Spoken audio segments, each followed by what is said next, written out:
السلام علیکم۔ اس ویڈیو میں ہم سورۃ الحجرات کی آیت نمبر 3 کے لفظ نمبر 12 کو سمجھیں گے۔ قلوبہم، اس کلمے کو اگر توڑا جائے تو یہ قلوب اور ہم پر مشتمل ہے۔ قلوب قلب کی جمع ہے۔ قلب کا مطلب ہے دل، چنانچہ قلوب کا مطلب بنا دلوں۔ یہ اصل لفظ ہے اور اسے کالے رنگ سے ظاہر کیا گیا ہے۔ ہم کو سمجھنے کے لیے پہلے ایک مثال کا جائزہ لیتے ہیں۔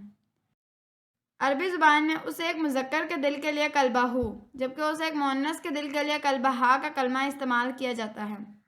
اگر بات دونوں یعنی ایک مذکر اور ایک مؤنث یا دو مذکر یا دو مؤنث کے دلوں کی ہو تو قلوبہما، ان سب مذکر کے دلوں کے لیے قلوبہم اور ان سب مؤنث کے دلوں کے لیے قلوبہن استعمال کیا جاتا ہے۔ اس مثال سے یہ ظاہر ہے کہ ہم کا مطلب ہے ان سب مذکر کے۔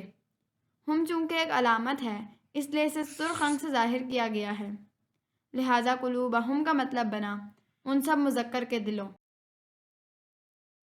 یہاں یہ بات بھی غور طلب ہے کہ عربی کے لفظ قلوب اور اردو کے لفظ قلوب دونوں کا مادہ قاف، لام اور بے ہے اور دونوں ہی دل کی جمع کے لیے استعمال ہوتے ہیں، لہٰذا عربی کا لفظ قلوب اردو کا لفظ قلوب بنا ہے۔